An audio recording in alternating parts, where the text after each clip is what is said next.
Merci frère Neville, que le Seigneur te bénisse abondamment. Et bonsoir mes amis. C'est un grand privilège d'être de retour ici dans ce bâtiment encore ce soir et de sentir l'infaillible présence de notre Seigneur comme il l'a promis. Maintenant, je sais que beaucoup d'entre vous sont restés pour le petit message de ce soir et j'en suis très reconnaissant. Et beaucoup d'entre vous devront encore parcourir de longues distances en voiture ce soir pour rentrer chez eux. Certains ont déjà libéré leur chambre de motel, si j'ai bien compris. Nous allons essayer de ne pas vous retenir longtemps. C'est d'ailleurs pour cette raison que nous sommes venus tôt, pour repartir tôt. Et maintenant, nous allons aussitôt que possible. J'annoncerai quand nous allons peut-être commencer. J'ai reçu quelques appels cet après-midi. On veut savoir quand nous allons aborder ces livres ou ces chapitres. Je pense que si le Seigneur le veut, j'aimerais la fois prochaine là aborder les 7 sceaux de l'Apocalypse et les 7 sceaux naturels. Et puis, si nous finissons à temps, traiter les 7 sceaux qui sont sur le revers du livre, voyez. Or ça pourrait prendre un peu de temps. Voyez, il y a 7 sceaux qui sont ouverts, il y a 7 fléaux, 7 trompettes, tous ces 7. Et nous pourrons traiter ces 7 sceaux-là en premier, mais sur le revers là, le livre est scellé de 7 sceaux. Daniel a entendu les voix, les tonnerres, et il lui a été défendu d'écrire. Jean, il lui a été défendu d'écrire. Mais c'était scellé sur le revers du livre. C'est-à-dire après que tous les mystères du livre ont été annoncés et révélés. Si vous remarquez dans Daniel, là, il est dit que les mystères au jour de ces voix, le mystère de Dieu devait être dévoilé en ces temps-là. Voyez le mystère, qui Dieu est, comment il a été fait chair, toutes ces choses devaient être dévoilées en ces temps-là. Et alors nous sommes prêts pour les 7 sceaux sur le revers du livre, qui n'ont même pas été révélés à l'homme, qui ne sont même pas écrits dans la Bible. Mais ils devront concorder parfaitement avec le reste de la Bible. Et je pense que ce sera quelque chose de glorieux. Donc maintenant, nous allons essayer de nous dépêcher pour pouvoir finir. Merci à chacun de vous pour votre gentillesse et pour votre présence et pour tout ce que vous avez fait. Nous vous remercions beaucoup.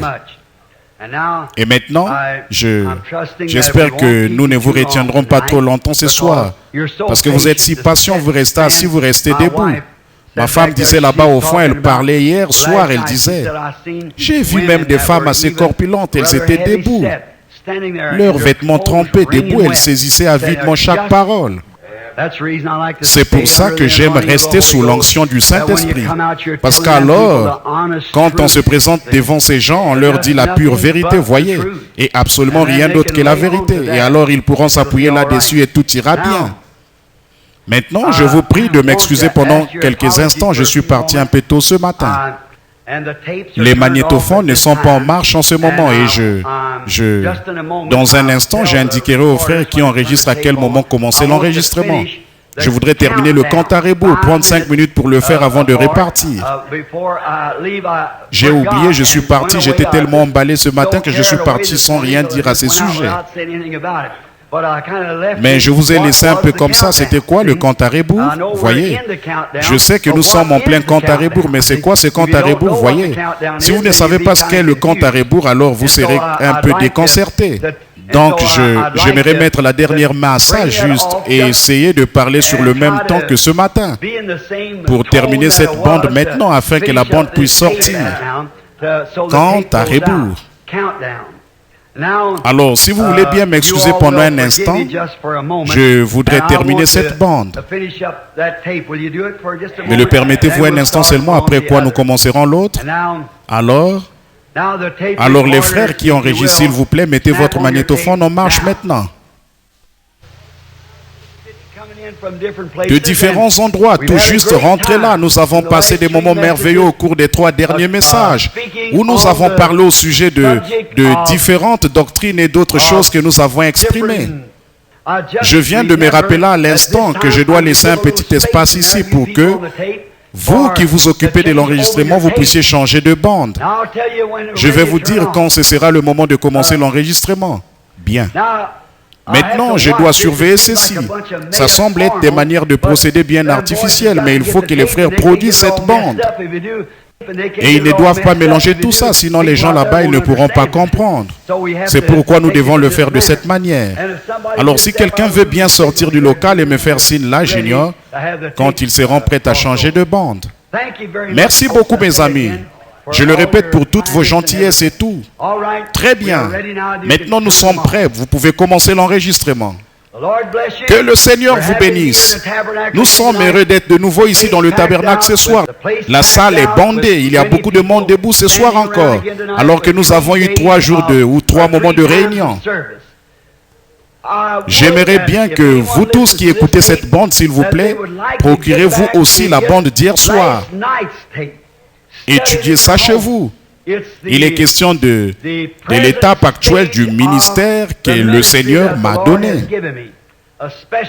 Et plus particulièrement, j'aimerais que les ministres écoutent ça avant que j'aille à leur église et que je me rende chez eux. Donc j'aimerais qu'ils aient ça. Bon, ce matin, nous avons traité du sujet quant à Rebours, l'église prête pour le départ. Et maintenant, ce soir, Dieu voulant, nous traitons du sujet dans sa présence. Et oh, combien nous remercions Dieu du privilège que nous avons de pouvoir venir dans sa présence. Mais d'abord, je voudrais que vous preniez tous avec moi dans vos Bibles le prophète Ésaïe, le chapitre 6 du prophète Ésaïe. Nous savons tous qu'Ésaïe est un prophète majeur et l'un des grands prophètes de son temps. Il est mort, scié avec des scies, rendant ainsi témoignage en martyr à la puissance du Dieu Tout-Puissant. Dans le livre d'Ésaïe au chapitre 6, je commence à lire au verset 5.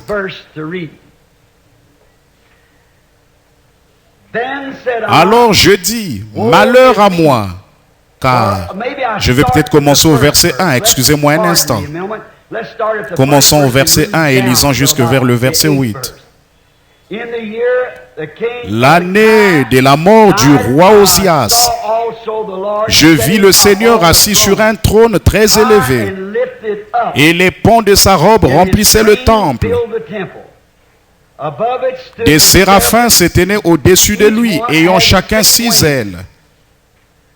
2 dont il se couvrait la face, 2 dont il se couvrait les pieds, et 2 dont il se servait pour voler. Ils criaient l'un à l'autre et disaient, Saint, Saint, Saint est l'Éternel Dieu des armées. Et toute la terre est pleine de sa gloire. Les portes furent ébranlées dans leur fondement par la voix qui retentissait, et la maison s'est remplie de fumée. Alors je dis, malheur à moi, je suis perdu, car je suis un homme dont les lèvres sont impures. J'habite au milieu d'un peuple dont les lèvres sont impures. Et mes yeux ont vu le roi, l'Éternel des armées. Mais l'un des séraphins vola vers moi, tenant à la main une pierre ardente qu'il avait prise sur l'autel avec des pincettes. Il en toucha ma bouche et dit, ceci a touché tes lèvres. Ton iniquité est enlevée et ton péché est expié. J'ai entendu la voix du Seigneur disant, qui enverrai-je et qui marchera pour nous? Je répondis, mais voici, envoie-moi. Que le Seigneur bénisse sa parole. Je trouve que c'est là une écriture des plus saisissantes. Nous constatons que dans la présence de Dieu, les hommes reconnaissent qu'ils sont pécheurs. Nous nous sentons peut-être très bien lorsque nous sommes ailleurs, à différents endroits où nous avons l'impression d'être des gens très bien. Mais lorsque nous entrons dans la présence de Dieu, alors nous voyons combien nous sommes petits. Il n'y a pas longtemps, j'étais avec un ami à moi que j'ai eu le privilège de conduire à Christ, Burt Cole, dans le New Hampshire, un compagnon de chasse. Nous étions près de la chute de Cold Brook, dans les Adirondacks. Et c'était vraiment une chute immense, gigantesque. L'an dernier, j'ai amené ma famille là-bas pour qu'ils voient ça. C'est très loin de la route. Il faut faire une randonnée pour arriver jusque-là. Et quand nous avons vu ces flots d'eau bleu-vert qui jaillissaient avec force des montagnes et qui dévalaient sur les rochers, Bert est resté là, mais regardez, il a dit, mince, Billy, un homme se sent petit comme ça en montrant environ 0,5 cm avec ses doigts. J'ai dit, c'est vrai, Bert. La seule expérience qu'il avait eue pour ce qui est d'entrer dans la présence de Dieu, c'était de voir sa création. L'homme qui a écrit que tu es grand, je me demande s'il n'avait pas levé les yeux une nuit et regardé les étoiles comme elles sont loin. Il y a quelques mois, frère Fred, frère Wood et moi, nous étions avec frère McKennelly dans le désert de l'Arizona. Nous mesurions, nous essayons de mesurer la distance d'une étoile à l'autre. Et comme elles étaient à des millions et à des milliards de kilomètres, on aurait dit qu'elles n'étaient pas éloignées de plus d'un quart de pouce l'une de l'autre. Alors nous nous sommes mis à réfléchir selon ce qui a été prouvé par la science à ce sujet. Ces étoiles sont probablement plus éloignées l'une de l'autre que nous le sommes d'elles. Vous voyez ça? Alors nous constatons combien nous sommes petits quand nous constatons combien il est grand et combien nous sommes prêts en entrant dans sa présence. Pour une raison ou pour une autre, entrer dans la présence de Dieu a toujours produit un grand effet sur les gens. Il m'est déjà arrivé, dans mon ministère, de voir la présence de Dieu remplir un lieu au point d'amener une personne à s'avancer et lui révéler sa vie, déclarer ses péchés, toutes sortes d'actes immoraux. Et les gens étaient alors plongés dans un silence sacré, au point qu'ils sortaient de la ligne de prière avant même qu'ils se soient avancés pour qu'on prie pour eux. Ils se précipitaient vers l'autel et se mettaient en règle avec Dieu avant de venir dans sa présence. Voyez, il y a quelque chose qui fait que quand on entre dans la présence de Dieu, ça provoque des choses. J'ai vu des personnes qui étaient étendues sur des lits de camp et sur des civières. Ce soir-là, à Mexico, quand ce petit bébé gisait mort sous une couverture, la petite maman espagnole l'a amené à l'avant, ou plutôt la petite maman mexicaine l'a amené à l'avant. Quand ils ont vu, plusieurs milliers de personnes là-bas l'ont vu. Ils étaient peut-être 50 ou 75 000 réunis là, qui ont vu ces petits bébés morts revenir à la vie. Des femmes se sont évanouies. Les gens, les mains en l'air, criaient à tue-tête. Pourquoi? Ils se sont rendus compte qu'un être humain ne pouvait pas faire ça. Ils étaient dans la présence du Dieu Tout-Puissant. Et ça a provoqué quelque chose. J'ai eu le privilège d'entendre prêcher des hommes saints. On a raconté une fois au sujet de Charles Finney, un petit bout d'homme qui n'a jamais pesé plus de 50 kilos, mais qui s'exprimait de manière tellement énergétique qu'un jour, il testait l'acoustique d'un bâtiment. À cette époque-là, les systèmes de sonorisation n'existaient pas. Et un homme qui faisait des travaux de réfection en haut au balcon ou en haut sur le toit du bâtiment a entendu cet homme qui entrait. Alors, comme il ne savait pas qui étaient ces gens, il est resté bien tranquille. Et M. Finney allait tester l'acoustique. Après avoir passé beaucoup de temps en prière en vue des réunions de réveil qu'il allait faire, il a testé sa voix pour voir jusqu'où elle portait. Il est allé à la chair en vitesse et il a dit « Répondez-vous, sinon vous périrez ». Et il a dit avec tant de force, après avoir été sous l'onction de Dieu, que l'homme a dégringolé du haut du balcon sur le sol ou du haut du bâtiment sur le sol. Il prêchait l'évangile avec tant d'ardeur qu'à Boston, dans le Massachusetts, il a dû se tenir dans une petite baie Windows parce qu'aucune église ne pouvait contenir sa foule. Il se tenait là, déployait une énergie si puissante et il prêchait l'enfer comme un lieu si affreux que les ouvriers avec leurs paniers sous le bras s'effondraient dans la rue, implorant la miséricorde à grands cris. Dans la présence de Dieu, de grands prédicateurs qui ont pu par la parole de Dieu amener la présence de Dieu à un auditoire. Loin de nous la pensée qu'un jour des hommes aient le cœur tellement endurci qu'ils ne puissent plus reconnaître la présence de Dieu. Loin de nous cette pensée. Quand le premier homme, dès qu'il a péché et fait quelque chose de mal, alors quand Dieu est entré en sa présence, ou qu'il est entré dans la présence de Dieu, Adam, il ne pouvait pas se tenir dans la présence de Dieu. Il a couru se cacher dans le buisson et a essayé de se couvrir avec une feuille de figuier, parce qu'il savait qu'il se trouvait dans la présence de Jéhovah le Créateur. Voilà quelle a été la réaction du premier homme. Après qu'ils avaient péché et a essayé d'entrer dans la présence de Dieu avec un péché sur son âme. Il n'a pas pu se cacher parce qu'il était encore tendre. Le péché n'était pas ancré comme il l'est aujourd'hui, enraciné profondément dans le cœur des gens. Au contraire, Adam était très conscient du fait qu'il se trouvait devant son Créateur. Alors, il s'est caché dans les buissons et il ne voulait pas en sortir et ne pouvait pas en sortir avant que Dieu ait pris des dispositions pour lui. Nous pourrions retourner prendre dans la Genèse, le chapitre 17 et le verset 3. Où le grand patriarche Abraham, quand il est entré dans la présence de Dieu, et que Dieu lui a parlé au chapitre 17 au nom du Dieu Tout-Puissant, Abraham est tombé sur sa face. Ce grand patriarche, ce serviteur de Dieu, n'a pas pu rester debout dans la présence de Dieu. Pourtant, il avait servi fidèlement pendant 25 ans. Mais quand Dieu est venu en sa présence, ce patriarche est tombé sur sa face parce qu'il ne pouvait pas rester debout dans la présence de Dieu. Dans Exode 3, nous voyons que Moïse, grand serviteur et prophète de Dieu, quand il était là-bas derrière le désert, cet homme était un homme saint. Il était né dans ce but. Il était dès sa sortie du ventre de sa mère né pour être prophète. Il avait essayé de s'instruire et de faire tout son possible pour délivrer son peuple, parce qu'il avait compris qu'il était celui qui allait délivrer son peuple. Mais à ce moment-là, il avait compris d'un point de vue théologique. Il avait été formé. Il avait reçu une bonne instruction. Il pouvait enseigner la sagesse aux Égyptiens, le peuple le plus intelligent du monde. Il connaissait toutes ces choses dans les moindres détails. Il connaissait les Écritures de A à Z. Il connaissait les promesses que Dieu avait faites. Il les connaissait d'un point de vue intellectuel. Et c'était un grand militaire. Mais un jour, derrière le désert, quand il est entré dans la présence de Dieu, il a ôté ses souliers.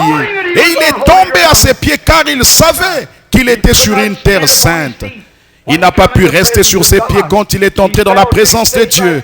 Il est tombé sur sa face comme Abraham l'avait fait. Il n'a pas pu rester debout dans la présence de Dieu. Dans Exode 19, 19, quand le peuple qui avait été choisi par Dieu bien longtemps auparavant du temps d'Abraham, Abraham avait engendré Isaac, Isaac avait engendré Jacob, Jacob avait engendré les patriarches. Les années qui s'étaient écoulées les unes après les autres avaient produit des hommes saints, de grands hommes, un peuple élu, une race élue, un peuple saint, sanctifié, des gens qui avaient servi Dieu toute leur vie. Et un jour, Dieu a dit, rassemble Israël ici, je vais leur parler. Mais quand Dieu est descendu sur le sommet du mont Sinaï, toute la montagne a été embrasée. La fumée s'est levée de là comme d'une fournaise. Et la voix de Dieu a retenti comme un rugissement. Les enfants d'Israël sont tombés sur leur face et ils ont dit que Moïse parle et non Dieu, de peur que nous ne mourions. L'homme dans la présence de Dieu se rend compte qu'il est pécheur. Pourtant, ils avaient tous été circoncis selon la loi. Ils avaient observé les commandements et tout. Mais quand Dieu a parlé et qu'ils sont entrés en sa présence, ils se sont rendus compte qu'ils n'y étaient pas du tout. Qu'ils n'y étaient pas en règle, qu'il leur manquait quelque chose parce qu'ils étaient dans la présence de Dieu. Oui, et ils ont dit que Moïse parle et non Dieu, car si Dieu parle, nous mourrons tous. Que Moïse nous parle. C'est dans Luc 5:8 là que Pierre, oh lui qui était alors un homme très têtu, un homme qui avait beaucoup d'influence, beaucoup de pouvoir à ce qu'il paraît. Il était un genre de brute, un pécheur bien connu. Mais quand il a vu le miracle de Dieu s'accomplir par un homme apparemment ordinaire, C'est à ce moment-là qu'il a reconnu qu'il fallait être plus qu'un homme pour mettre tous ses poissons dans le filet. Tandis que lui, avec toute son éducation, toute sa connaissance de la pêche, il avait pêché toute la nuit et n'avait rien pris du tout. Mais il avait entendu quelqu'un dire, jette ton filet à l'eau. Et quand il s'est mis à tirer, il avait là une grande quantité de poissons. Il s'est rendu compte qu'il était un homme pêcheur. Il a dit, retire-toi de moi, ô Seigneur, parce que je suis un homme pêcheur. Qui a dit ça? Saint Pierre, dans la présence de Dieu, a demandé à Dieu de se retirer de sa présence. Parce qu'il a reconnu qu'il était pécheur. Abraham a reconnu qu'il était fautif. Adam a reconnu qu'il était fautif. Lui qui était le fils de Dieu, il a reconnu qu'il était fautif. Moïse a reconnu qu'il était fautif. Israël, eux qui étaient une église et une nation, ils ont reconnu qu'ils étaient fautifs. Retire-toi de moi, parce que je suis un homme pécheur. Il n'a pas essayé de dire, moi je suis saint et digne de recevoir ceci. Il a dit, je suis un homme pécheur. Une fois, un homme religieux prétentieux, imbu de toute la théologie qu'il avait pu recevoir sous les enseignements d'un grand docteur appelé Gamaliel. Son nom était Saul de Tarse, que nous connaissons sous le nom de Paul. Religieux jusqu'au bout des ongles. Il connaissait toute leur religion, jusque dans les moindres détails. Il était pharisien né de pharisiens et hébreu né d'hébreu. Il était un homme éminent, un érudit, intelligent, habile, instruit. Il prétendait avoir connu Dieu dès le berceau. Mais un jour, pendant qu'il était en route vers Damas, cette colonne de feu a brillé sur lui et il est tombé à ses pieds par terre dans la poussière et il a dit, Seigneur, que veux-tu que je fasse? Toute sa grande formation théologique, toute son instruction ne valait rien du tout lorsqu'il s'est tenu dans la présence de Dieu. J'aimerais m'arrêter ici un instant pour vous dire que c'est encore la même chose. Vous avez peut-être un doctorat en théologie, peu importe ce que vous êtes peut-être assidu à l'église depuis votre enfance. Vous avez peut-être accompli tous les actes religieux qui existent, mais une fois dans la présence de Dieu, vous vous sentirez tellement petit et tellement nul. Paul s'est rendu compte qu'il avait tort et il est tombé par terre sous cette influence et cette puissance. Quand il a levé les yeux et vu le Dieu même qu'il avait prêché, auquel il s'était opposé, qu'il avait cru connaître, et qu'il a constaté qu'il avait tort, il est tombé à la renverse par terre, parce qu'il était dans la présence de Dieu. Il a vu cette colonne de feu.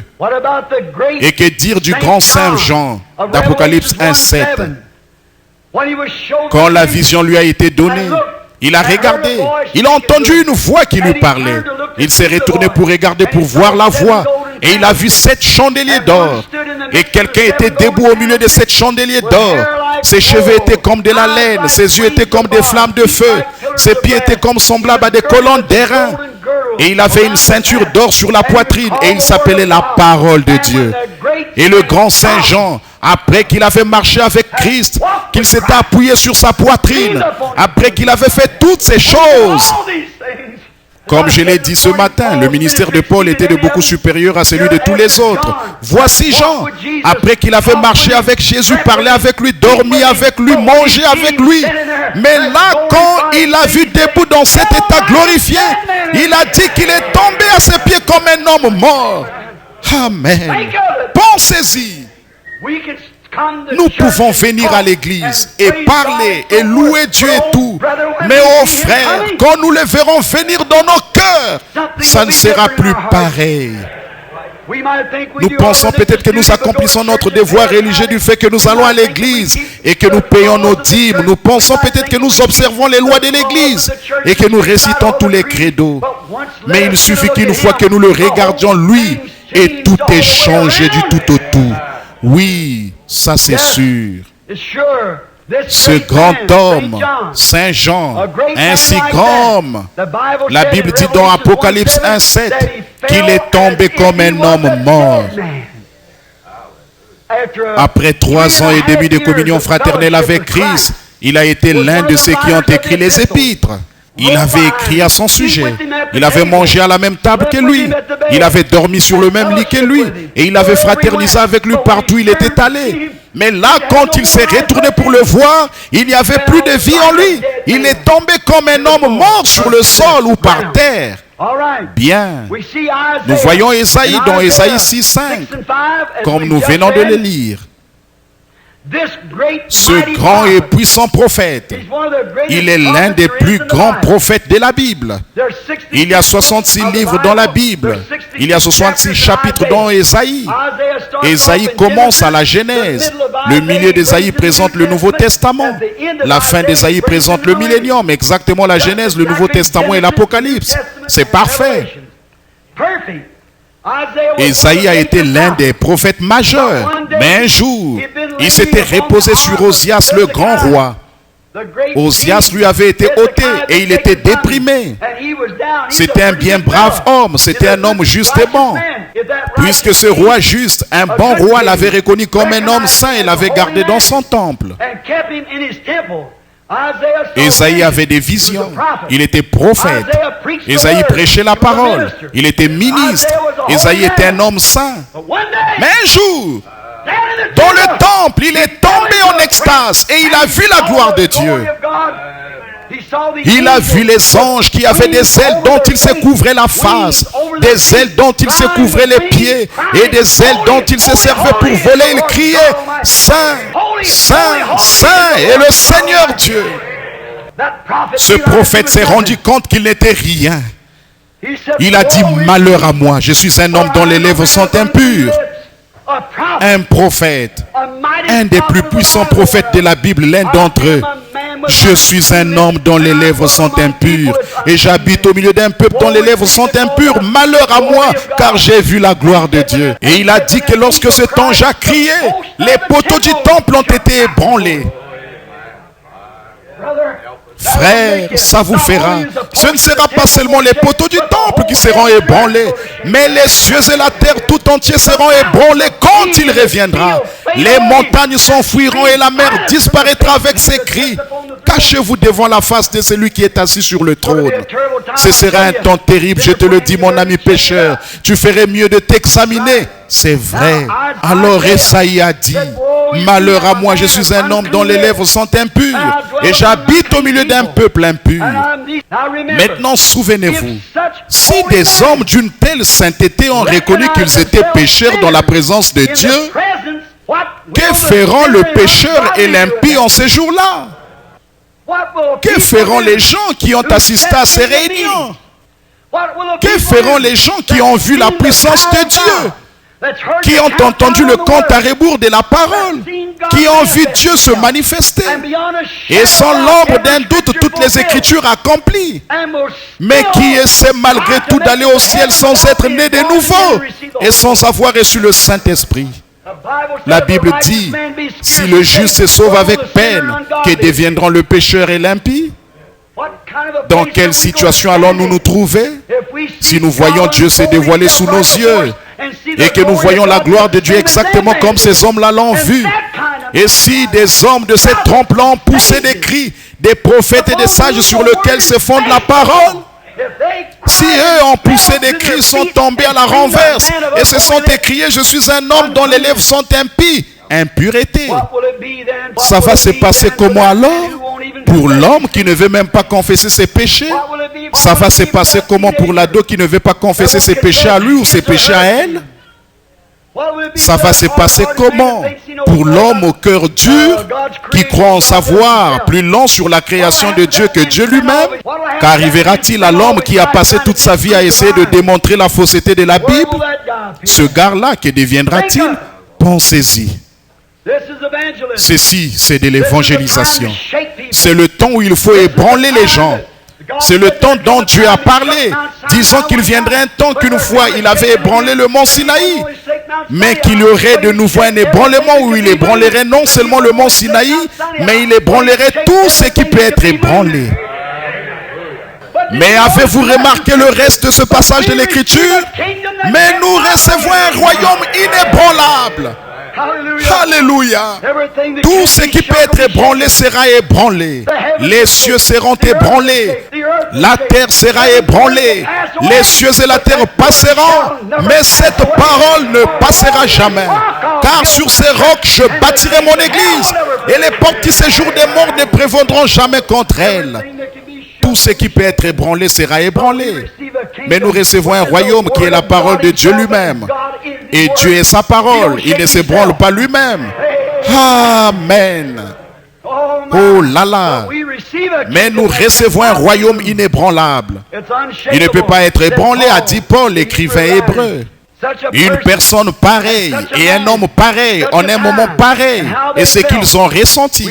Et nous aussi, nous avons nous-mêmes vu la gloire de Dieu comme ces hommes-là l'ont vu. Certainement, nous l'avons vu. Nous avons vu la gloire de Dieu comme Abraham l'a vu. Nous avons vu la gloire de Dieu comme Moïse l'a vu, la même colonne de feu.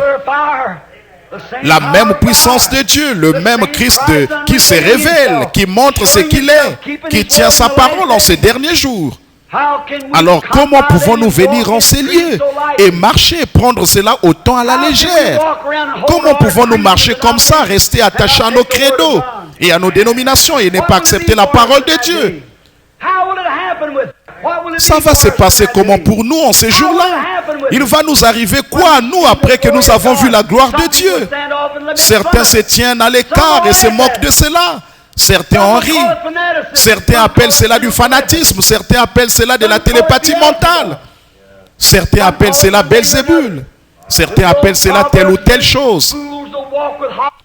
Comme le dit le vieux proverbe, les insensés marchent avec des souliers cloutés là où les anges craignent de poser les pieds. C'est vrai. L'insensé dit en son cœur, il n'y a point de Dieu. Après avoir vu Dieu manifester si parfaitement par sa propre parole, pas par un credo, mais par sa parole, il piétine cela et s'en moque. C'est un insensé. En effet, c'est Dieu est la parole. Et Dieu s'est manifesté clairement devant lui. C'est un insensé, dit la Bible. Ça va se passer comment pour lui? Il devra se présenter là. Ce sera terrible pour cet homme-là en ces jours-là, l'impie. Les pécheurs repentis. Par contre, eux, ils n'ont aucune crainte.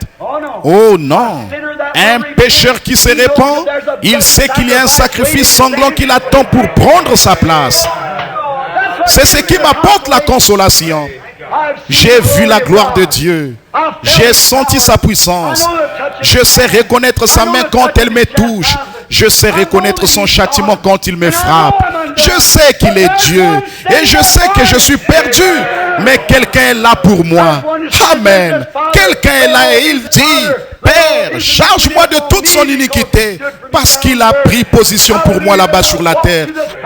Alléluia. Alors avec assurance, je m'approche du trône de Dieu avec dans mon cœur la grâce qui me fait savoir que ce n'est pas par mes bonnes œuvres, mais c'est par sa miséricorde que je suis sauvé.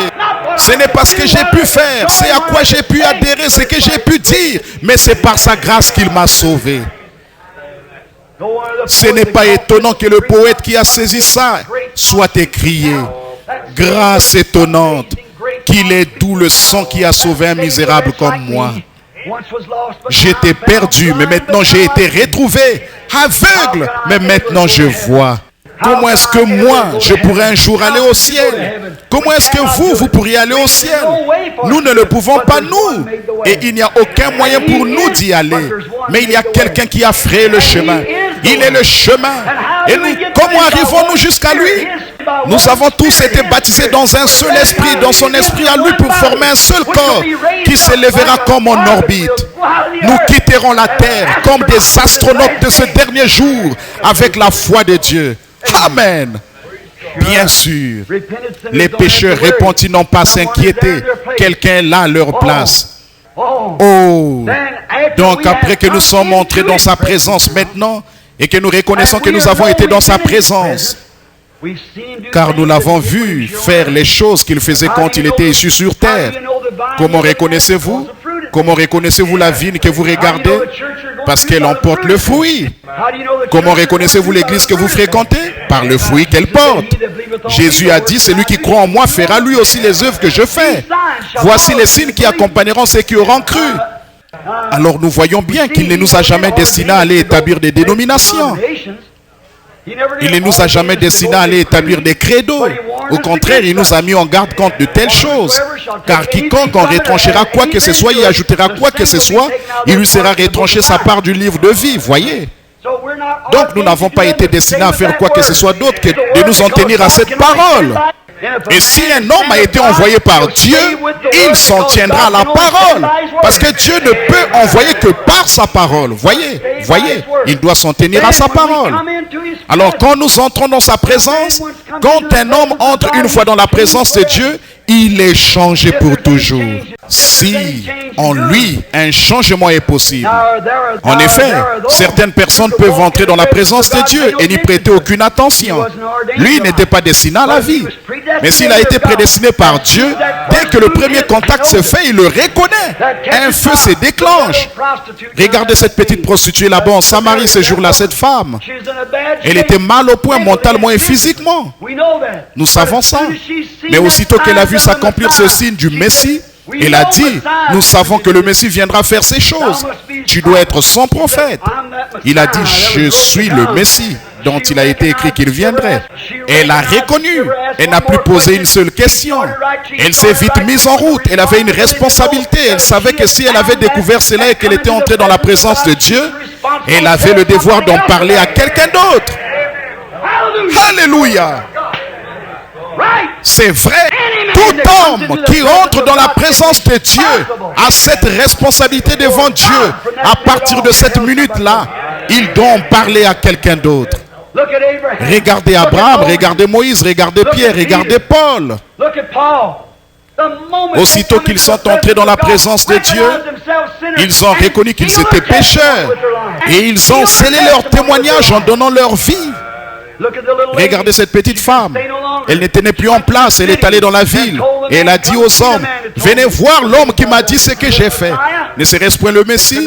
Ils n'ont pas pu nier cela parce que c'était l'écriture, certainement. Oui, on se doit de le faire, un homme. Là, on a la responsabilité d'en parler aux autres, comme Moïse l'a fait, comme Pierre l'a fait, comme Paul l'a fait. Après ces choses, vous avez vu ce qu'il en est. Et vous êtes entrés dans sa présence.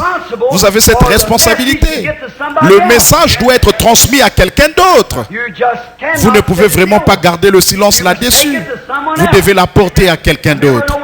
Je me rappelle une sœur qui était ici dans le temps, la mère de frère Grant Snelling. Elle s'asseyait ici à l'église et elle chantait. Je viens de traverser, je cours, je viens de traverser et je ne tiens plus en place. Elle venait de découvrir quelque chose. Je suis allé à une petite église des gens de couleur ici à Louisville et ils étaient tous debout, ils chantaient. Je monte le chemin du roi, je viens de le trouver, je me suis engagé sur le chemin. Il y a quelque chose qui fait que quand vous trouvez Christ, vous ne pouvez plus vous taire. Jusqu'à la fin de vos jours, vous êtes une personne changée. En effet, lorsque la vie et la vie se rencontrent, cela produit une lumière éclatante. C'est vrai. Lorsque l'ampoule est connectée avec le fil, si l'ampoule est en bon état, elle va forcément répandre de la lumière. Lorsque le courant et l'ampoule s'unissent, tout ce qu'elle peut faire, c'est diffuser la lumière. Elle ne peut pas faire autrement. De même, quand un homme ou une femme ont été prédestinés à la vie éternelle et qu'ils voient le courant de Dieu passer dans l'ampoule, cette ampoule répandra de la lumière partout où elle le pourra. Vous n'êtes peut-être qu'une ampoule de 10 watts tout au plus, mais vous allez diffuser toute la lumière que vous avez. Si vous n'êtes pas 500 watts, diffusez la lumière d'une 10 watts. Répandez votre lumière.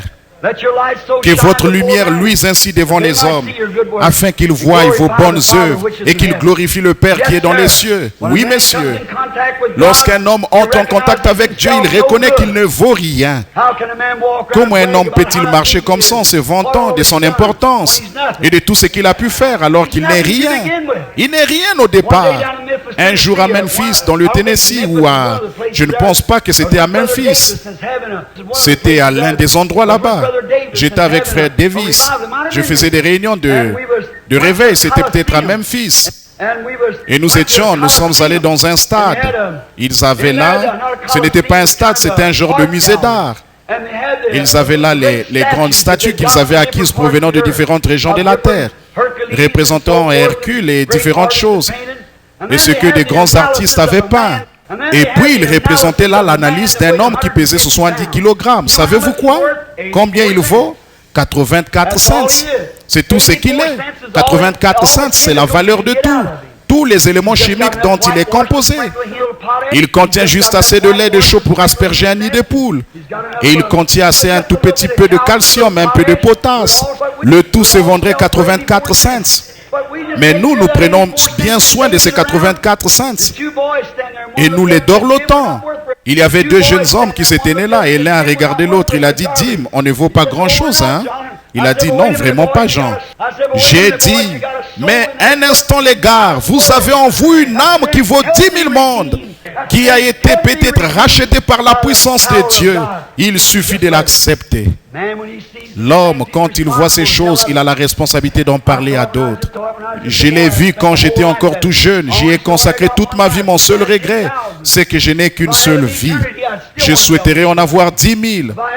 Même si j'avais une éternité, je voudrais toujours en parler aux gens parce que c'est la chose la plus glorieuse que j'ai jamais trouvée.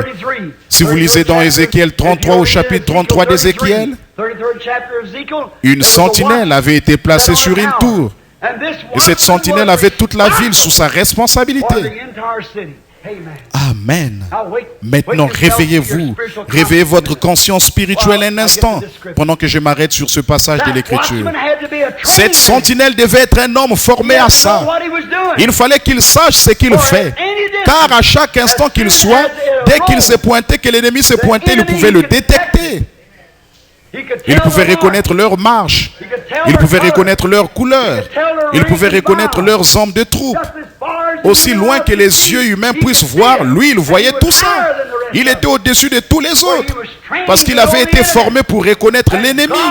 Et Dieu le rendait responsable du sort de toute la ville. Sentinelle, que dis-tu de la nuit? Alléluia. C'est comme ça que sont les soldats de Dieu aujourd'hui. Ils sont formés dans la parole. Quand surgit quelque chose qui présente une touche de raffinement, qui présente autre chose que l'écriture, ils avertissent leur assemblée. Tout ce qui n'est pas la Bible, tout ce qui n'est pas de Dieu, comme d'avoir des soupers où on sert de la soupe, des soirées dansantes et tout le reste pour payer les pasteurs.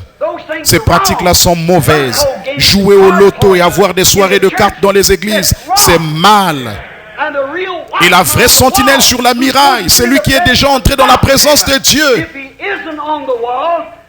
S'il n'est pas sur la muraille, s'il est seulement censé être sur la muraille, cette muraille-là n'est peut-être pas la plus haute que le reste de l'assemblée. Mais s'il est la sentinelle qu'il faut, Dieu le lève très haut dans les sphères que les autres n'atteignent jamais. Mais il veille sur le troupeau et Dieu exige ça de lui.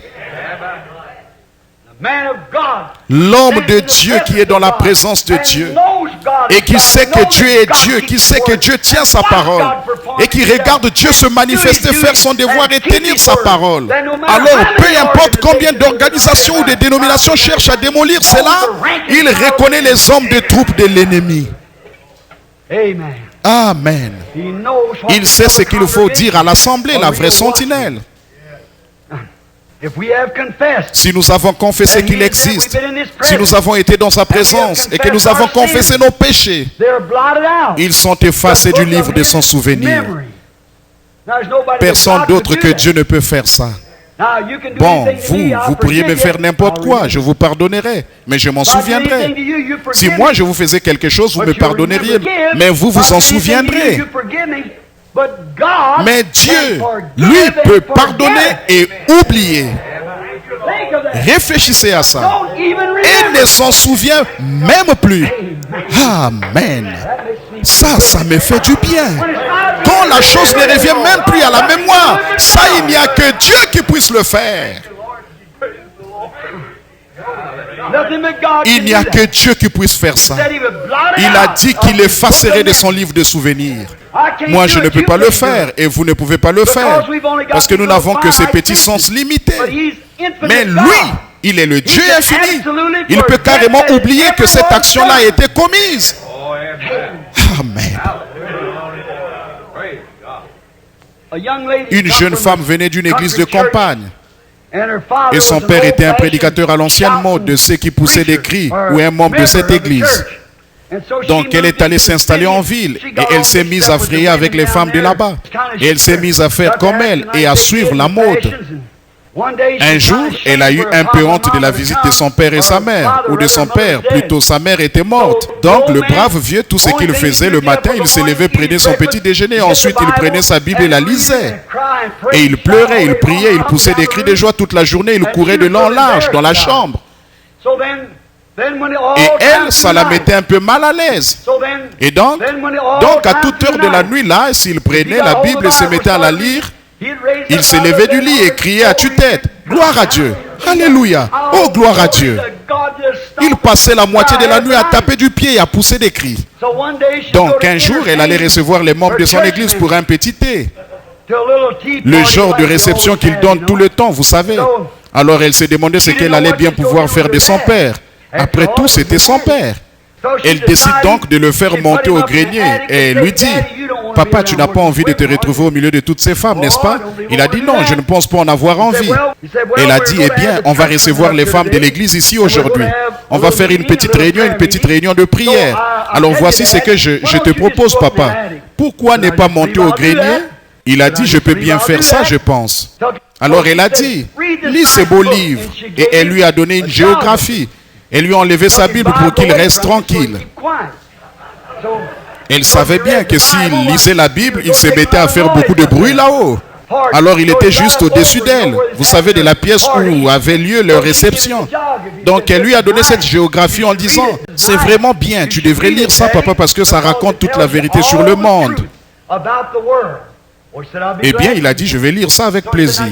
Alors elle a dit, maintenant monte là-haut et reste bien tranquille jusqu'à ce que les femmes partent. Et ensuite, tu pourras redescendre et après, tu pourras faire tout ce que tu veux.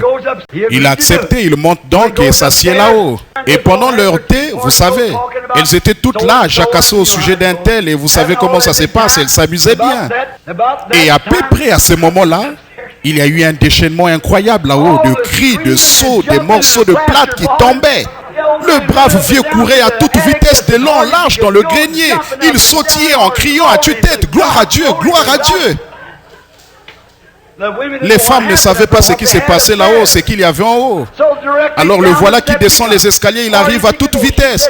Elle a dit, « Papa, c'est une géographie que je t'ai donnée à lire. » Il a dit, « Oui, je sais, je sais. » Il a dit, « J'ai lu dans cette géographie ici, il y a des endroits dans la mer où il n'y a pas de fond. » Et il a dit, hier, j'ai lu dans la Bible, là, il a dit qu'il a mis mes péchés dans la mer de l'oubli. Gloire à Dieu, il a dit, il s'enfonce toujours, il ne s'arrête jamais, il s'enfonce toujours. C'est vrai. Et il poussait des cris de joie à ce sujet. Eh bien, c'est vrai. Dieu met nos péchés dans la mer de l'oubli. Il les efface et c'est comme si ce n'était jamais arrivé. Oh là là.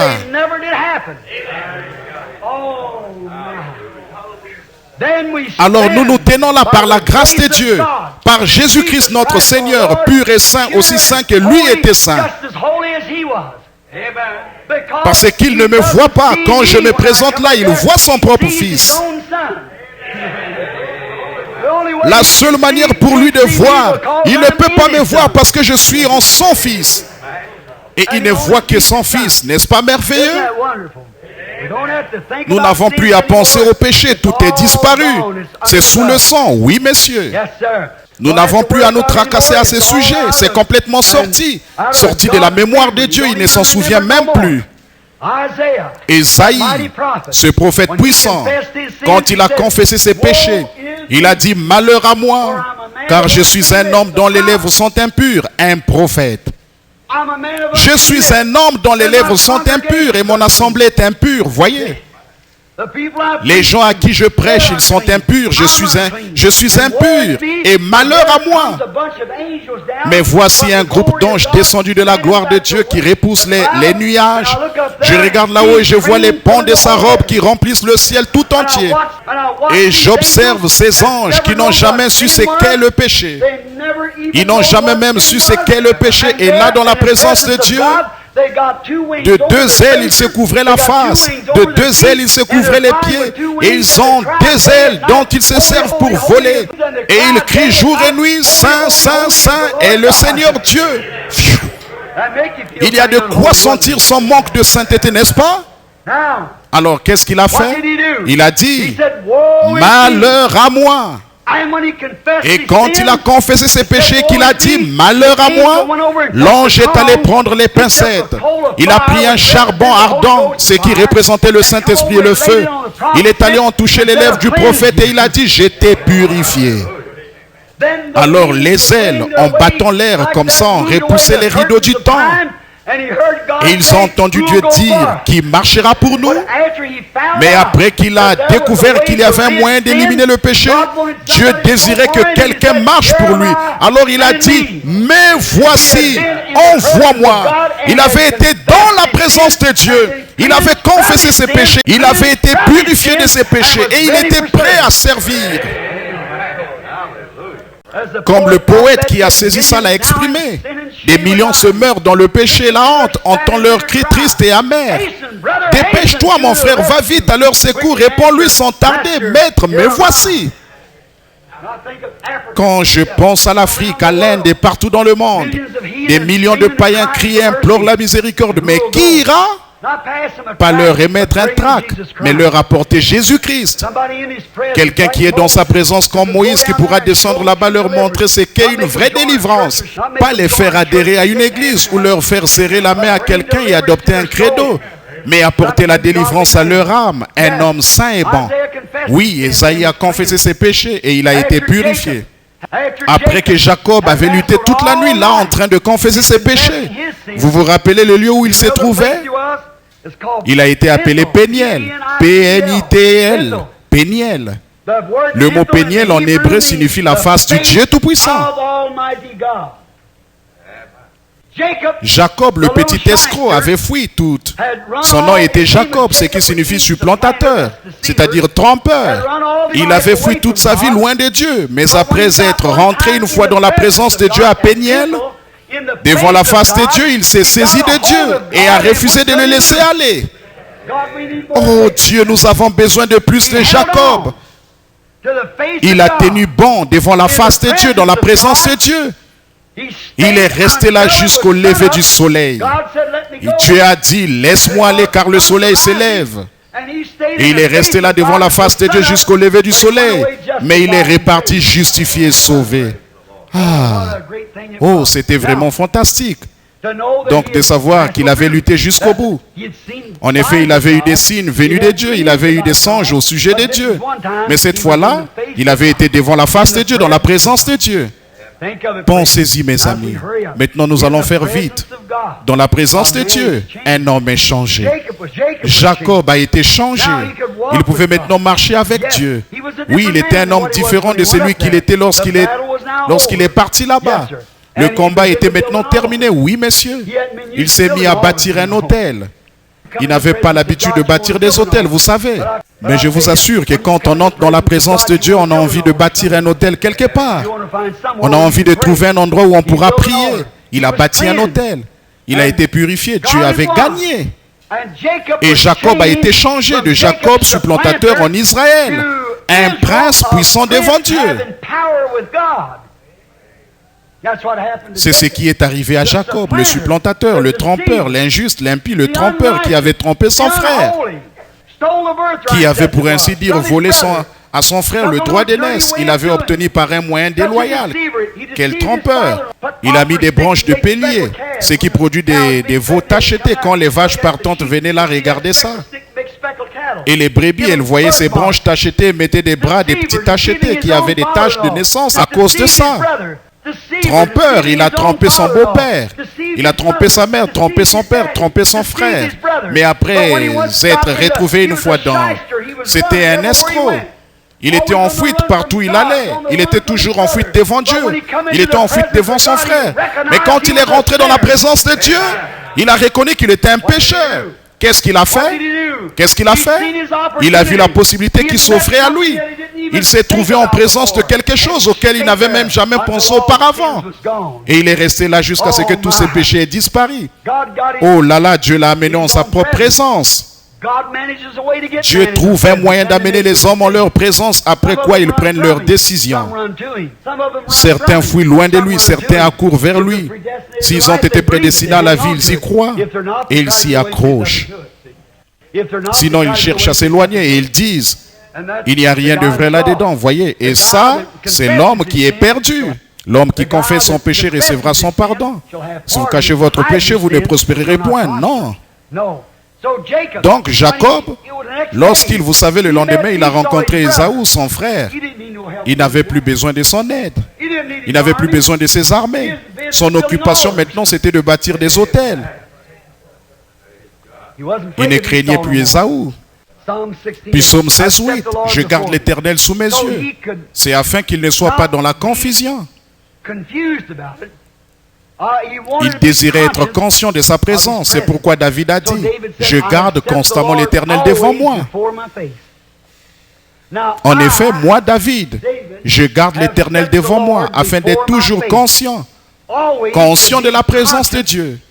N'est-ce pas que ce serait une leçon valable pour chacun de nous ce soir? Garder l'Éternel devant nous afin d'être conscient de sa présence. Faites-le passer avant tout. Pourquoi? Faites-le passer avant tout, devant vous. Pourquoi? Alors vous ne pécherez pas quand vous êtes conscient que vous êtes constamment dans la présence de Dieu. Quand vous êtes conscient que Dieu est présent, vous surveillez ce que vous dites. L'homme, quand il pense que Dieu est absent, il jure, il convoite les femmes, il vole, triche, ment. Il se permet n'importe quoi quand il pense que Dieu ne le voit pas. Mais faites-le entrer dans la présence de Dieu. Il arrête tout de suite, voyez. Et David a dit, je mets l'Éternel constamment devant moi. C'est une bonne chose. Ce n'était pas étonnant que Dieu ait déclaré qu'il était un homme selon son cœur. L'homme se permet tout quand il pense que Dieu n'est pas prêt.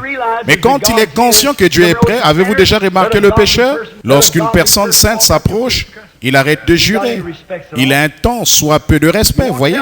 Il ne fait pas des plaisanteries grossières qu'il aurait faites, voyez. Il s'abstient parce qu'il sait qu'il est dans la présence de Dieu. Puisque Dieu habite dans le tabernacle de son peuple, voyez. David, après avoir fait ça, il a dit, mon cœur sera dans la joie. J'aimerais que vous le lisiez, le psaume 16. Mon cœur sera dans la joie et mon corps repose en sécurité. Pourquoi? Mon cœur sera dans la joie. Parce que j'ai toujours Dieu sous mes yeux. Et mon corps repose en sécurité. Si je meurs, je serai ressuscité. Car il ne permettra pas que son sein voie la corruption. Et il n'abandonnera pas son âme dans le séjour des morts. Voyez, quand David a mis Dieu devant lui et qu'il était conscient qu'il était constamment dans la présence de Dieu, cherchez premièrement le royaume de Dieu. Maintenant, écoutez, Église, je vous aime. Et je veux que vous m'écoutiez là. Comme frère McClelland avait coutume de dire. Là, je vais dire quelque chose. Mettez toujours le Seigneur devant vous. Et ne faites rien que vous ne feriez pas en sa présence. Parce qu'il veille sur vous, voyez. Le Seigneur campe autour de ceux qui le craignent. Il reste là tout près de vous. Et il sait tout ce que vous faites. Et vous devez reconnaître cela. Quand vous êtes sur le point de dire un mensonge, ne le dites pas. Souvenez-vous, Dieu vous écoute. Si vous êtes sur le point de faire une petite tricherie, ne la faites pas. Dieu vous regarde. Si vous êtes sur le point de prendre son nom en vain, ne le faites pas. Dieu vous écoute. Si vous êtes sur le point de fumer une cigarette, il vous observe. Vous voyez, il y a un chant que nous avions l'habitude de chanter. Tout le long du chemin vers la véritable demeure de l'âme, il y a un œil qui te surveille. À chaque pas, ce grand œil est éveillé. Et il y a un œil qui te surveille. Souvenez-vous, faites comme David. Mettez le Seigneur constamment devant vous. Alors votre cœur sera dans la joie et votre chair reposera avec espérance, car il a promis. Oui, monsieur. Il savait qu'il ressusciterait, parce que Dieu l'avait promis. Très bien. Quand on entre dans sa présence, on est changé. On n'est plus jamais le même. Regardez tout au long des âges, les hommes de tous les milieux. Regardez Abraham. Vous dites, eh bien, une vie changée, ça, ce n'est que pour les ministres. Oh non, une vie changée, c'est pour tout le monde, vous voyez. Abraham, là, était fermier. Mais quand il a entendu la voix de Dieu lui parler et qu'il a eu cette vision, à partir de ce moment-là, il était un homme changé. Il s'est séparé de sa parenté de tous ses camarades. Et il a marché comme un pèlerin et un étranger dans un pays étranger jusqu'à la fin de sa vie, habitant sous des tentes. Parce qu'il confessait ouvertement qu'il cherchait la cité dont Dieu était l'architecte et le constructeur. Il savait qu'il y avait un Dieu et il y avait une cité quelque part dont Dieu était l'architecte et le constructeur. C'est ce que nous dit Hébreux 11, qu'il cherchait la cité dont Dieu était l'architecte et le constructeur. C'était un homme changé, lui qui n'était pourtant qu'un simple fermier. Mais il a eu une vision et il est entré dans la présence de Dieu. Et à partir de ce moment-là, il était un homme changé. Moïse, lui était berger. Mais quand il est entré dans la présence de Dieu, il a été un homme changé. Il avait été un lâche. Il avait fui Pharaon. Pourtant, il avait toute une armée derrière lui. Mais voilà, avec un bâton à la main, il est retourné là-bas et a pris le contrôle de tout le pays. Vous voyez pourquoi? Il était entré dans la présence de Dieu. Il était un homme changé, un berger. Pierre, un pêcheur qui ne savait rien de la pêche ou qui ne savait rien de Dieu. Attraper des poissons, c'était probablement tout ce qu'il savait faire. Mais quand il est entré dans la présence de Dieu et qu'il a vu le grand créateur qui a pu créer des poissons, quand il lui avait dit de jeter les filets pour pêcher, il n'y avait pas de poissons à cet endroit, il venait de retirer ses filets. Mais il lui a dit, sur ta parole, Seigneur, je crois que tu es le Fils de Dieu. Si je jette le filet, tu m'as dit de le faire. Sur ta parole, parce que toi et ta parole, c'est la même chose, je jette le filet. Et quand il s'est mis à tirer, il a dit, retire-toi Seigneur, je suis un homme pécheur. Voyez, un pécheur. Pierre avait, après avoir rencontré Christ, il n'a plus jamais été le même. Après, il était tellement fidèle à Dieu que les clés du royaume lui ont été données. Oui, monsieur. Paul, un pharisien prétentieux, instruit et formé dans toute la religion du monde alors. Un des érudits les plus reconnus du monde. Mais quand il s'est trouvé en présence de cette colonne de feu un jour, du Dieu qu'il avait persécuté par ignorance, c'était un pharisien. Il ne croyait pas que Dieu était un homme. Il savait que Dieu était la colonne de feu. Elle avait conduit son peuple hors d'Égypte. Il avait été avec eux depuis le début. Mais quand il a vu cette colonne de feu, il est tombé sur sa face. Et il a entendu une voix qui a dit, Saul, pourquoi me persécutes-tu? Il a dit, qui es-tu, Seigneur? C'est lui qui a dit, comment avez-vous été baptisé? Il avait été dans la présence de Dieu. À partir de ce moment-là, il était un homme changé. Il avait été dans la présence de Dieu. Ça change un homme. Charles G. Finney, un avocat, un grand avocat de Philadelphie. Mais quand il est entré dans la présence de Dieu, il a abandonné ses études de droit. Et il est devenu l'un des prédicateurs les plus puissants que ce pays ait jamais eu. Un prédicateur parce qu'un jour il est entré dans la présence de Dieu. Il s'est dit à un certain moment qu'il allait étudier en vue du ministère. Vous connaissez son livre. J'ai son autobiographie. Il est allé prier. Il croyait être prédicateur. Il avait ses désirs. Il voulait prêcher. Et il avait préparé quelques sermons qu'il essayait de prêcher. Un jour, il a quitté son cabinet pour aller prier. Il est allé dans les bois. Il s'est agenouillé derrière un vieux arbre abattu par le vent. C'est là qu'il allait chaque après-midi, très religieux. Il ne croyait pas à cela. Deux femmes de l'église lui disaient toujours, Monsieur Finney, nous prions pour que vous receviez le Saint-Esprit. Il disait, je l'ai, le Saint-Esprit. Il disait, je suis prédicateur. Elle disait, Monsieur Finney, vous êtes un grand homme, vous avez une très bonne maîtrise de la parole, mais vous avez besoin du Saint-Esprit. Nous prions pour vous des gentilles petites femmes. Donc il a continué comme ça. Donc chaque jour il allait derrière le cabinet où il travaillait avec son patron et tous ses collègues. Il quittait son cabinet d'avocat, il allait prier quelque part. Un jour qu'il était là-bas en train de prier, il a entendu un craquement de branches. Il a pensé que c'était son patron qui venait, qui le cherchait. Il s'est levé d'un bond, il était en train de dire, Seigneur Dieu, je crois en toi.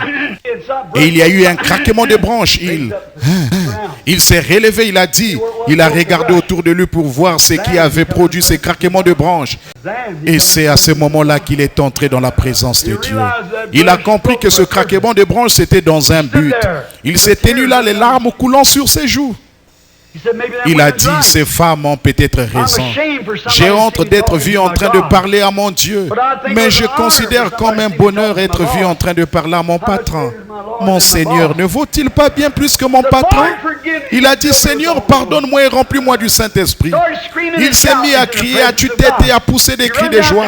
Il était dans la présence de Dieu. Il est vite rentré en ville à son cabinet. Il s'est mis à crier si fort qu'il s'est retiré derrière la porte. Il a dit, Seigneur, je vais jeter un opprobre sur toi.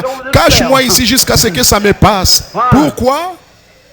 Il était entré dans la présence de Dieu. C'était un homme changé. Les sermons qu'il avait l'habitude de prêcher, il prêchait ces mêmes sermons. Et des âmes s'avançaient à l'autel. Vous voyez, il avait été dans la présence de Dieu. Moody, un petit cordonnier qui savait à peine son alphabet. C'est vrai. Sa grammaire laissait à désirer. Quelqu'un lui a dit un jour, votre grammaire laisse vraiment à désirer, monsieur Moody. Il a dit, mais je gagne des âmes avec. Alors, un jour dans les journaux, le rédacteur en chef allait écrire quelque chose dans le journal.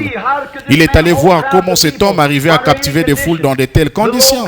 Une espèce de petit homme chauve et tout, la barbe qui descendait très bas. Du genre bédonnant, c'était un homme qui ne payait vraiment pas de mine. Donc ce journal lui a fait toute une critique. Ça disait, je ne vois vraiment pas ce que qui que ce soit peut trouver d'intéressant chez Down Moody. Ça disait, il est laide, sa voix est criarde, il a la barbe qui lui descend jusqu'à la taille, il est chauve comme une citrouille. Et ça disait, comment est-il possible que quelqu'un aille là-bas trouver quoi que ce soit d'intéressant chez Moody?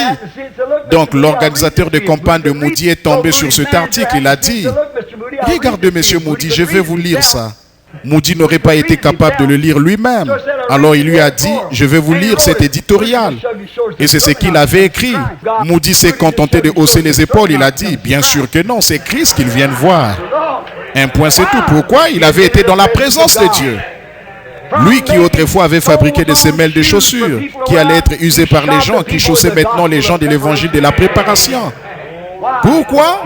Il était dans la présence de Dieu, c'est vrai. Une petite femme, un jour, est entrée dans la présence de Dieu. Elle était aussi coupable qu'on peut l'être. En un instant, lorsqu'elle s'est rendue compte qu'elle était dans la présence de Dieu, tous ses péchés ont été pardonnés. Et elle était aussi pure, aussi blanche qu'un lys. Oh là là, je pourrais nommer encore bien d'autres personnes là, mais le temps ne me le permettrait pas. Mais je voudrais parler un peu de moi-même. Aurais-je pu trouver plus misérable que moi? J'étais où? Issu d'une famille d'ivrognes, issu d'une famille de meurtriers, issu d'une famille de contrebandiers d'alcool. Et vous le savez. Vous le savez tous. Vous savez quel genre de réputation nous avions ici. Les gens ne nous parlaient pas dans la rue. J'allais en ville, je me mettais à parler à quelqu'un, personne ne voulait me parler à moins qu'il n'ait personne autour. Il me parlait et si quelqu'un d'autre arrivait, il me plantait là. Je restais là à pleurer. Non, ce n'est pas vrai. Ce n'est pas possible, c'est mal ça. Mais un jour, je suis entré dans la présence de Dieu, il m'a changé. Et a fait de moi un fils d'une autre espèce. Sa grâce m'a fait entrer dans sa présence. Jamais je n'ai eu envie d'en sortir. Ça fait maintenant 30 et quelques années que j'y suis. Je n'ai pas envie d'en sortir. J'ai l'assurance que j'y serai toujours. La mort elle-même ne me séparera jamais de sa présence. Non, je serai avec lui pour toujours. Quand j'ai vu pour la première fois sa présence, j'ai crié comme Ésaïe. Alors il a étendu sa main de grâce sur moi. J'ai été une personne changée. Le petit renégat qui autrefois sortait, faisait n'importe quoi et tout a été changé. Et depuis ce moment-là, j'ai été son enfant. Depuis ce moment-là, j'ai désiré consacrer toute ma vie à son service. Si seulement je pouvais avoir 10 000 vies de plus à lui consacrer. Celle-ci est maintenant passablement usée. 53 ans d'années se sont écoulés. Environ 30 ans d'elles, ou 32 d'entre elles, ont été vécues au service de l'Évangile. J'aimerais avoir encore 1000 ans à y consacrer. Pourquoi? Une fois que je suis entré dans sa présence et que je me suis rendu compte que quelqu'un aimait celui qui n'était pas aimable, que quelqu'un m'aimait alors que personne d'autre ne m'aimait, que quelqu'un se souciait de moi alors que personne d'autre ne se souciait de moi. J'ai entouré sa croix de mes bras. Je l'ai serré contre moi. Et alors moi et lui sommes devenus un. Et à partir de ce moment-là, je l'ai aimé. Il a taché ma poitrine et mon cœur de son sang en me touchant et en me pardonnant mes péchés. En ce soir, je suis heureux d'être l'un des siens. Je désire jamais quitter ce lieu céleste, bien que le tentateur ait souvent cherché à me convaincre.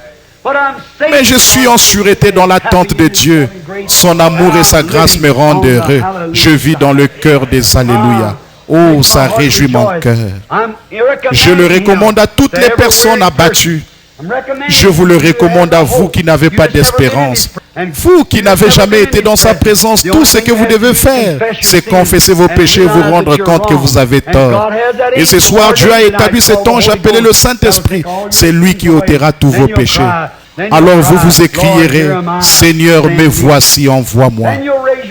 Alors vous lèverez les mains et vous chanterez, je le louerai, je louerai, je louerai l'agneau meurtri. Que tout peuple le glorifie, car son nom lave tous les péchés. Je l'aime, pas vous? Vivre dans sa présence. Lorsque je suis monté en chair ce matin, je me sentais vraiment indisposé, vraiment souffrant à cause. La semaine dernière, j'étais dans le Kentucky avec quelques amis intimes qui sont assis ici. Si je restais là-bas très longtemps, ils me tueraient, c'est sûr, on me gâte à mort.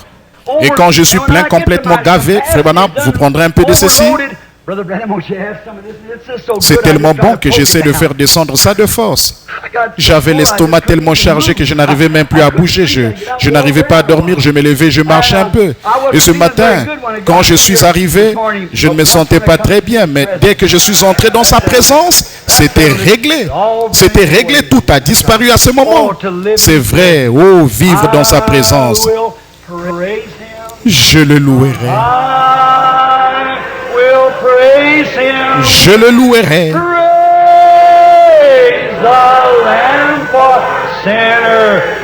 Je louerai l'agneau meurtri.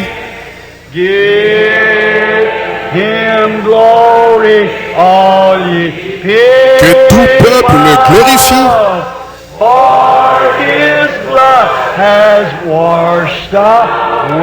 Car son sang lave tous les péchés. Inclinons maintenant la tête.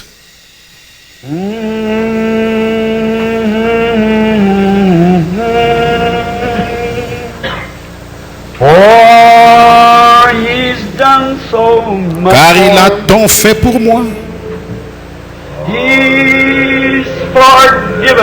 Il a pardonné ma transgression.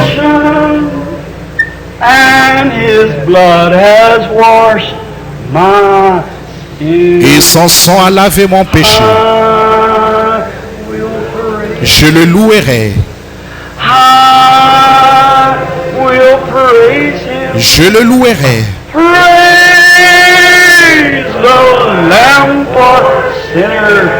Je louerai l'agneau meurtri. Him glory, all ye people. Que tout peuple glorifie.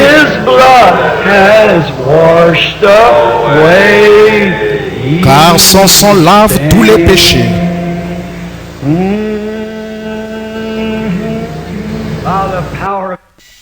Maintenant, si vous êtes ici ce soir, et je sais que sa présence est ici. J'étais dans la pièce tout à l'heure avec une petite fille de l'église de Dieu. Le Saint-Esprit est venu sur moi pendant que je priais pour cette petite fille. Ses parents étaient descendus du camping de l'église d'Anderson. Et le surveillant là-bas, il savait que cet enfant, les docteurs avaient déclaré qu'elle pourrait. C'était inévitable qu'elle allait bientôt mourir de la leucémie. La petite gentille petite était maintenant en phase terminale. Elle est venue là derrière et elle a tendu vers moi sa petite main, toute enflée à cause des aiguilles et tout ce qu'on y avait injecté. Et toute bleue. J'ai posé mon regard sur elle, j'ai eu une vision. Les parents venaient de lire un livre là-bas. Ils ne savaient rien de ces choses. Le surveillant général là-bas au camp leur a parlé disant qu'il fallait amener l'enfant ici. Il voulait revenir au moment où nous ferions un service de guérison. J'ai dit, amenez l'enfant maintenant. Je me sentais conduit. Pendant que j'étais là dans la pièce, le Saint-Esprit est retourné en arrière et a retracé les antécédents de l'enfant. Il a raconté comment tout ça était arrivé, ce qu'il avait fait. Il a signalé que l'ambition de la petite était d'être pianiste. Et sa maman s'est presque mise à hurler. Et son père a dit, c'est la vérité de Dieu. Ils sont assis là dans leur voiture en train d'écouter ceci. Ils n'ont pas pu entrer. Ils sont assis là en train d'écouter ceci en ce moment. Là, un grand voile est apparu. Une ombre suspendue au-dessus de l'enfant. Et j'ai dit, Satan, tu es vaincu. Oh Dieu, tu ne fais pas exception de personne. Par la puissance de ta résurrection et en tant que ton serviteur, je chasse ce démon hors de cet enfant. Une grande lumière éclatante a brillé au-dessus d'elle. C'était terminé. Amen. Eh bien, il est digne de toute louange, ça c'est sûr. Il connaît toutes choses. Il connaît votre cœur. Et vous savez ce que vous pensez. Lui aussi, il le sait. S'il y a un petit péché qui s'accroche à vous ce soir et que vous ne voudrez pas entrer dans la présence de Dieu avec cette chose-là accrochée à vous, voulez-vous une fois encore lever la main pour dire, Frère Branham, priez pour moi, je désire être dans sa présence en ce jour-là, exempt de toute culpabilité. Que Dieu vous bénisse, il y a beaucoup de mains, Dieu les voit dans sa présence. Maintenant, je vais vous dire ce qu'il faut faire. Maintenant, écoutez bien attentivement. Faites ce que David a fait. Mettez le Seigneur devant vous maintenant même. Mettez le Seigneur entre vous et ce péché, quel que soit ce petit péché qui vous colle à la peau. C'est peut-être le mensonge, c'est peut-être le vol, c'est peut-être les mauvaises pensées, c'est peut-être un tempérament colérique, c'est peut-être la boisson, c'est peut-être le tabac, c'est peut-être les jeux d'argent. Je ne sais pas ce que c'est. Mais c'est peut-être la convoitise, ça pourrait être n'importe quoi. Je ne sais pas ce que c'est. Quoi que ce soit, mettez le Seigneur devant vous. Alors votre cœur sera dans la joie et votre chair reposera avec espérance. Car vous savez que Christ a promis qu'il ressuscitera de nouveau dans les derniers jours. Lorsqu'il apparaîtra, nous serons alors semblables à lui. Pourquoi ne pas faire ça maintenant pendant que nous prions? Notre Père Céleste, un petit message décousu apporté par un serviteur las, fatigué. Mais je réfléchissais à ce sujet, demeurer dans la présence de Dieu. Et nous voyons ce soir quel effet cela a produit sur des hommes saints d'entrer dans ta présence. Quel effet cela a eu sur eux. Des sages, de grands prophètes puissants qui avaient été établis par Dieu et envoyés pour prêcher la parole. Mais quand ils l'ont rencontré face à face, ils sont tombés par terre, comme un homme mort. Nous, qu'est-ce que nous allons faire en ce jour-là, Seigneur? Nous avons bien réfléchi là-dessus. Nous y avons réfléchi.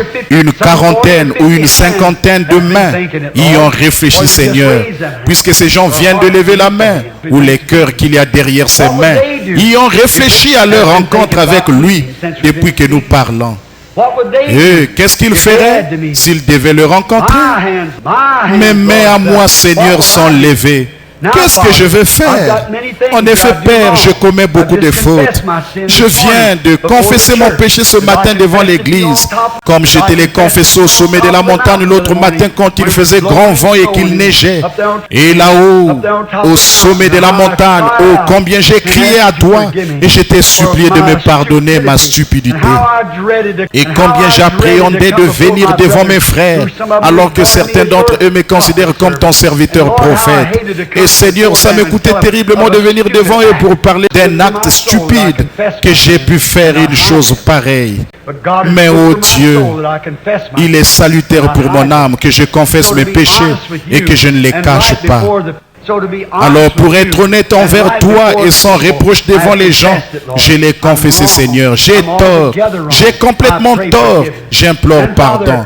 Et puis Père, j'ai été lent à agir dans des choses qui te concernaient, lent à te servir. Souvent j'aurais peut-être pu continuer plus longtemps, mais je ne le faisais pas. Père, je te confesse mes péchés. Je veux que l'ange de Dieu me purifie de cela par le sang de Jésus. D'autres mains se sont levées ce soir. Peut-être que certaines personnes n'avaient encore jamais demandé pardon. Mais je suis sûr d'une chose. Si nous confessons nos péchés, Dieu les effacera, les mettra dans la mer de l'oubli et n'en souviendra plus jamais. Alors Père, je confesse les miens de m'être mal conduit devant ces gens. Je ne me suis pas comporté comme un serviteur de Christ. Non, je craignais que cet homme soit fâché contre moi en pensant que je ne voulais pas l'offenser. Mais je ne pensais pas à ce que j'étais en train de te faire à toi, Seigneur. Oh là, je t'en prie de me pardonner. Et maintenant, Père, je sais que si je demande pardon, j'obtiens pardon. Tu as mis toutes ces choses dans la mer de l'oubli et tu ne t'en souviendras plus jamais. Oh Dieu, je suis reconnaissant pour cela. Et je te prie de permettre que toutes les personnes ici qui ont devant eux un péché, n'importe quel péché qui leur colle à la peau, fait qu'ils s'en défassent et qu'ils mettent le Seigneur devant eux comme David l'a fait. Car nous écrions maintenant malheur à moi, car j'ai vu la gloire de Dieu.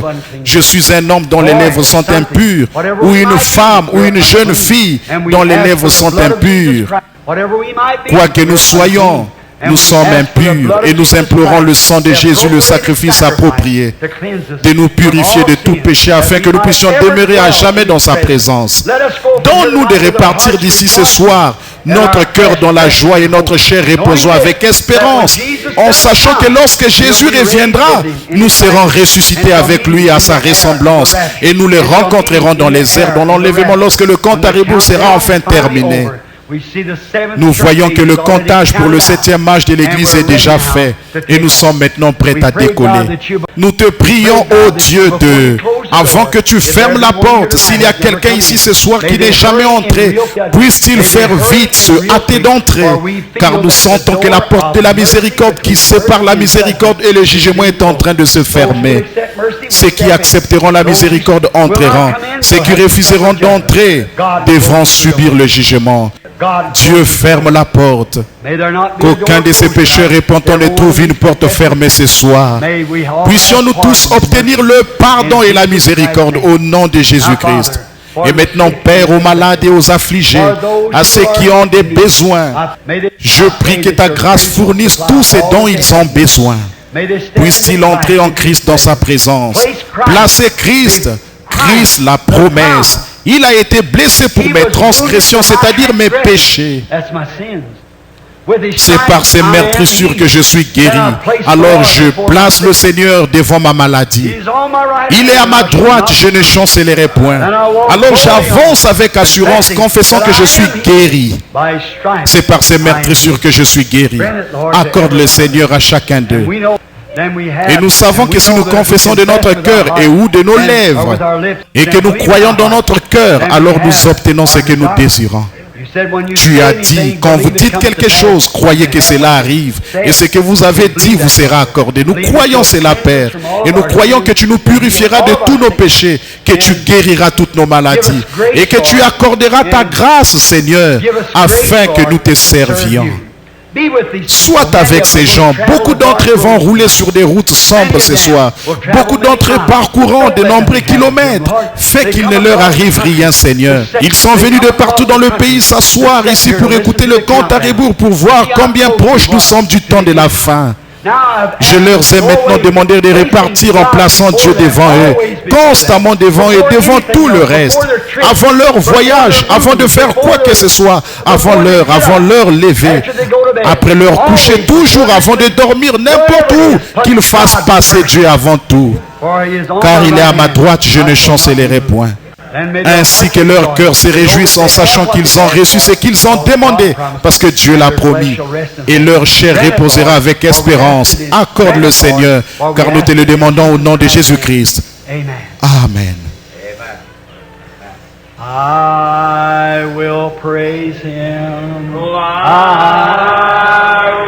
Je le louerai, je le louerai.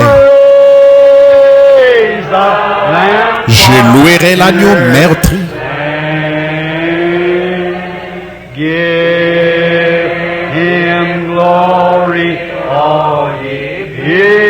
Que tout peuple le glorifie,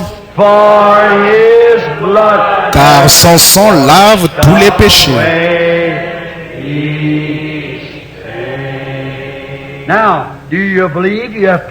Maintenant, croyez-vous que vous avez placé le Seigneur entre vous et votre péché, entre vous et votre maladie, entre vous et votre faute, entre vous et vos voies? Le Seigneur est constamment devant moi et je suis dans sa présence. La prochaine fois que je serai sur le point d'allumer une cigarette, le Seigneur est devant moi. La prochaine fois que je serai sur le point de convoiter, le Seigneur est devant moi. La prochaine fois que je serai sur le point de dire quelque chose de mal, le Seigneur est devant moi. La prochaine fois que je serai sur le point de dire une méchanceté, le Seigneur est devant moi et je ne chancellerai point. Amen. Je vais vivre dans sa présence chaque jour dans mes rapports avec les gens, chaque jour dans mes conversations. Je vais marcher comme si le Seigneur est devant moi parce que ce soir, je l'ai mis devant moi. Je ne chancellerai point. L'aimez-vous? Alors maintenant, lèvons-nous. Oh, je me sens vraiment bien. C'est comme si je n'avais pas envie de rentrer à la maison. Et vous savez, il n'est que quoi 20h35. J'ai fini à peu près 2 heures plus tôt que d'habitude, n'est-ce pas merveilleux? Oh là là, mais maintenant, repartons, souvenons-nous que nous devons nous revêtir du nom de Jésus comme un bouclier contre tous les pièges. Quand les tentations surviennent, cherche à nous faire oublier ça, murmurez simplement son saint nom en priant. The name of Jesus with you. Revêt-toi du nom de Jésus. Oh, toi enfant de tristesse, il va te procurer la joie. Oh, prends-le partout où tu vas. Précieux nom. Précieux nom, nom si doux.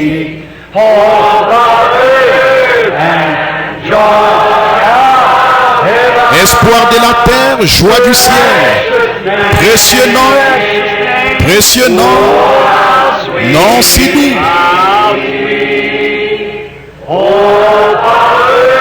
Espoir de la terre,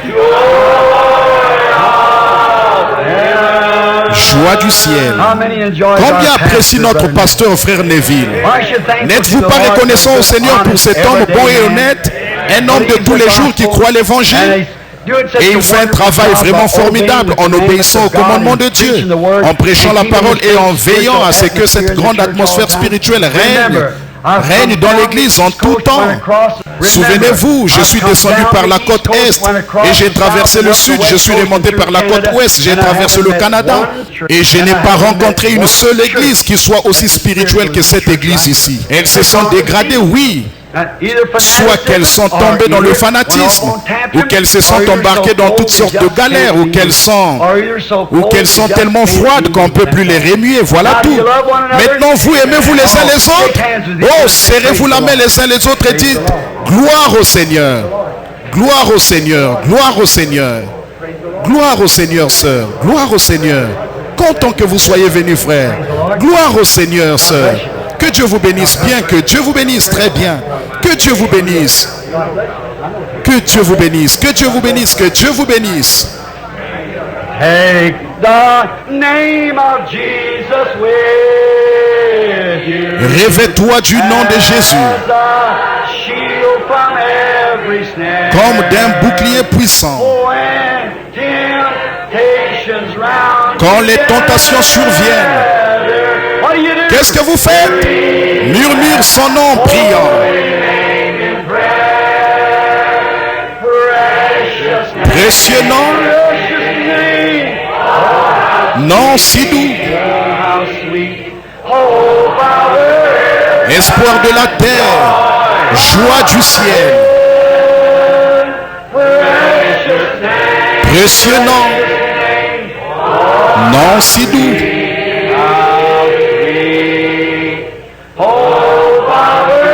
Espoir de la terre, joie du ciel. Inclinons maintenant la tête tout doucement. Ne l'oublions pas là. Chantons encore ce couplet.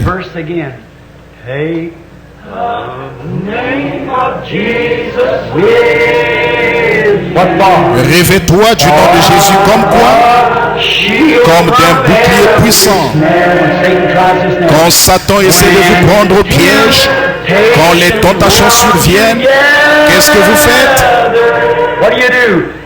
Murmure simplement son nom en priant. Car le Seigneur est devant moi, je ne chancellerai pas. Précieux nom, nom si doux, frère Neville.